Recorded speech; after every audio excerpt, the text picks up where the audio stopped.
News और मैं हूं आपके साथ मेघा। हमारे खास प्रोग्राम फ्लैशबैक पे आप सभी का स्वागत है और आज हम आपसे बात करने वाले हैं जया बच्चन पर। आप सब जानते हैं जया बच्चन जो हैं सिर्फ बॉलीवुड से ही नहीं जुड़ी हुई हैं बल्कि राजनीति के अखाड़े में भी काफ़ी ज़्यादा सक्रिय हैं। और वही जया बच्चन जब राज्यसभा में खड़े होकर रूलिंग पार्टी को श्राप देती हैं तो हर जगह सुर्खियां बनती हैं।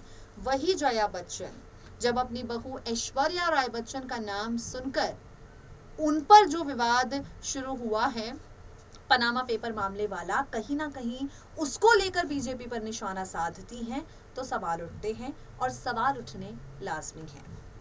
जया बच्चन का जो रवैया है, गुस्सैल रवैया, वो पहली बार देखने को नहीं मिला। पहली बार राज्यसभा में उन्होंने हंगामा नहीं किया बल्कि उनके हंगामे का ये जो इतिहास है वो काफ़ी पुराना है। माना कि हर बार उन्होंने अपनी ऊंची आवाज़ सदन में नहीं की बल्कि कई बार सार्वजनिक जगहों पर मीडिया कर्मियों पर भड़की हैं। सुशांत सिंह राजपूत निधन मामले के बाद जिस तरीके से बॉलीवुड में ड्रग्स को लेकर एक दूसरे पर आरोप प्रत्यारोप हो रहे थे, इंडस्ट्री दो भागों में बंट गई थी। रवि किशन का बयान सामने आया था और उन्होंने बॉलीवुड को ड्रग्स और शराब का अड्डा कह दिया था। इस मामले पर जया जी ने रवि किशन पर निशाना साधते हुए कहा था कि ये वही लोग हैं जो जिस थाली में खाते हैं उसी पर छेद करते हैं। जया जी का ये गुस्सैल रवैया देखकर, एक इतनी बड़ी सेलिब्रिटी हो जाने के बाद इस तरीके से उन्हें चिल्लाता हुआ देखकर लोगों के जहन में अक्सर ये सवाल उठता है कि आखिर वो इतना क्यों चीखती चिल्लाती हैं। जो जया जी का रवैया आपके और हमारे लिए परेशान कर देने वाला है, उनके बेटे और उनकी बेटी के अनुसार वो एक बीमारी से जूझ रही हैं। जी हाँ, ये एक मेंटल डिसऑर्डर है जिसके आधार पर जिस आदमी को ये डिसऑर्डर होता है, जिस इंसान को ये डिसऑर्डर होता है, उसे भीड़ कांच की भांति चुभती है। जया जी भी कुछ ऐसा ही महसूस कर रही हैं। उनके गुस्से का इतिहास, वो आज से पहले कब कब रूलिंग पार्टी पर भड़की हैं, किस किस पर भड़की हैं, और साथ ही उनके इस भड़कने वाली बीमारी को लेकर क्या कुछ उनके परिवार के सदस्यों का कहना है, हम आपको बताएंगे अपनी खास रिपोर्ट के जरिए।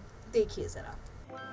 राज्यसभा में सपा सांसद जया बच्चन का गुस्सा एक बार फिर से फूटता हुआ सबको नजर आया है। आप सबने देखा किस तरीके से जया बच्चन सदन में चीखी, चिल्लाई और भारतीय जनता पार्टी के नेताओं को श्राप तक देती हुई नजर आई। हालांकि ये पहली दफा नहीं था जब इस तरह जया बच्चन को भड़कते देखा गया। बात चाहे सदन की हो या किसी और पब्लिक प्लेस की, जया जी को अक्सर गुस्सा आता है और वो अपना आपा खो देती हैं। जब बंगाल में चुनाव हो रहे थे, टीएमसी के सपोर्ट में जया बच्चन मैदान जंग में उतरी।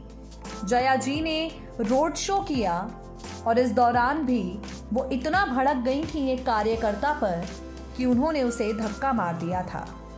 जया बच्चन रवि किशन पर भी भड़कती हुई नजर आई थी जब सुशांत सिंह राजपूत के मामले पर रवि किशन ने इंडस्ट्री को लेकर बयान देते हुए कहा था कि इंडस्ट्री ड्रग्स और नशे का अड्डा बन रही है। जया बच्चन ने रवि किशन को लेकर कहा था कि जिस थाली में खाते हैं उसी थाली में छेद करते हैं। कई ऐसी घटनाएं बीते कुछ सालों में सामने आई हैं और इनसे मालूम पड़ता है कि जया जी को काफ़ी ज़्यादा गुस्सा आता है। अब सवाल ये कि आखिर इतना ज़्यादा गुस्सा उन्हें क्यों आता है। तमाम मीडिया में आती खबरें हैं जो बताती हैं कि जया जी अपने आपे से बाहर हो जाती हैं। हालांकि आपको जानकर हैरानी होगी कि सिर्फ आम जनता नहीं बल्कि जया बच्चन की अपनी औलाद भी इस बात को मानती है। अभिषेक बच्चन और श्वेता बच्चन का हम यहाँ पर आपके सामने जिक्र कर रहे हैं, जो खुद इस बात को मानते हैं कि उनकी माँ को ज़रूरत से ज़्यादा गुस्सा आता है। आपको बता दें, जया जी जो गुस्से से इतना ज़्यादा बेकाबू हो जाती हैं, इन सब के पीछे की वजह एक बीमारी है जिससे वो जूझ रही हैं। इस बीमारी का खुलासा करने वाली कोई और नहीं बल्कि जया बच्चन की बेटी श्वेता बच्चन नंदा हैं। एक चैट शो के दौरान श्वेता ने खुद ही जया बच्चन को हुई इस दुर्लभ बीमारी का जिक्र किया है और इस खास रिपोर्ट में हम आपको इन्हीं सब के बारे में इंफॉर्मेशन देंगे। आपको बता दें, कैलेस्टेरोफोबिया नाम की ये बीमारी है और ये एक मेंटल डिसऑर्डर है जिसमें इंसान अचानक भीड़ को देखकर परेशान हो जाता है और गुस्सा करने लग जाता है। अभिषेक ने इस बारे में कहा था कि जब अपनी मां को मैं पेपराजियों पर नाराज होते हुए वीडियोस दिखाता हूं तो उन्हें बहुत ज्यादा पछतावा होता है।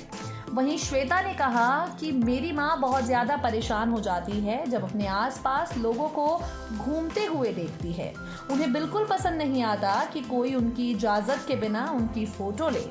उन्हें लगता है कि वो सेल्फी में अच्छी नहीं लगती, इसलिए उन्हें ये चीज़ नहीं पसंद कि कोई उनकी तस्वीर क्लिक करे। ये कहना था श्वेता बच्चन नंदा और अभिषेक बच्चन का।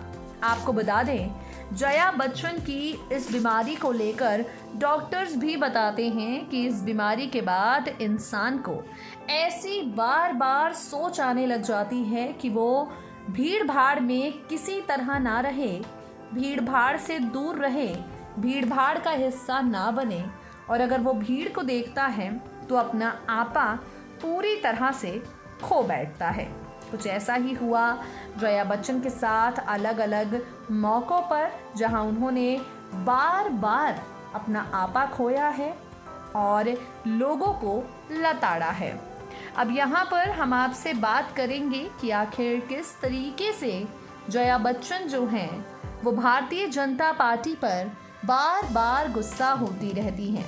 आपको बता दें, सत्ताधारी यानी रूलिंग पार्टी है बीजेपी, और जया जी इससे पहले भी कई बार गुस्सा हो चुकी हैं। हैदराबाद में महिला डॉक्टर के साथ कुछ साल पहले जो कुछ भी हुआ था उससे पूरा देश आग बबूला हो उठा था। इस दौरान भी जया बच्चन भड़क उठी थी। उन्होंने निर्भया केस का जिक्र करते हुए कहा था कि दोषियों को सार्वजनिक रूप से मारा जाना चाहिए। निर्भया हो या कठुआ, सरकार को जवाब देना चाहिए। जिन लोगों ने ऐसा किया है उनकी जनता के सामने लिंचिंग होनी चाहिए। रवि किशन पर जया जी बयान दे ही चुकी हैं, उनके बारे में हमने आपको बता भी दिया। जया बच्चन और ऐश्वर्या राय बच्चन एक शो में पहुंची थी पार्टी में, जहां लोग ऐश्वर्या को ऐश कह रहे थे। जया बच्चन उस फोटोग्राफर पर भड़क गई और जया जी ने फोटोग्राफर से कहा, क्या ऐश ऐश बुला रहे हो, ऐश्वर्या जी या मिसेस बच्चन कहो। इतना ही नहीं, एक बार मोबाइल से फोटो ले रहे फोटोग्राफर को नसीहत देते हुए जया जी ने कहा था, तमीज सीखो।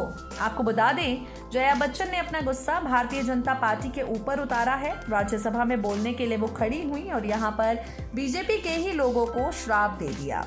जया बच्चन की इस बीमारी को लेकर डॉक्टर्स अपनी राय कह चुके हैं। ऐसी बीमारी में इंसान जो है वो ऐसी अवस्था लोगों को बाजार में, भीड़ में या लिफ्ट में देखकर महसूस करता है। इस बीमारी से जूझ रहे इंसान को भीड़ देखकर घुटन महसूस होने लगती है और उसके बाद वो अपने सेंसेस खो बैठता है, ठीक इसी तरह से जैसे कई बार जया जी को खोते हुए देखा गया है। तो देखा आपने, अभिषेक और श्वेता के अनुसार जब खुद उनकी मम्मी अपने गुस्से की ये वीडियोस देखती हैं तो वो भी परेशान हो जाती हैं। उन्हें यकीन नहीं होता कि ये वही हैं। आज के लिए हमारे खास प्रोग्राम में इतना ही। वक्त हो गया है आपसे विदा लेने का। फिर होगी आपसे मुलाकात। दे दीजिए मुझे इजाजत। नमस्कार।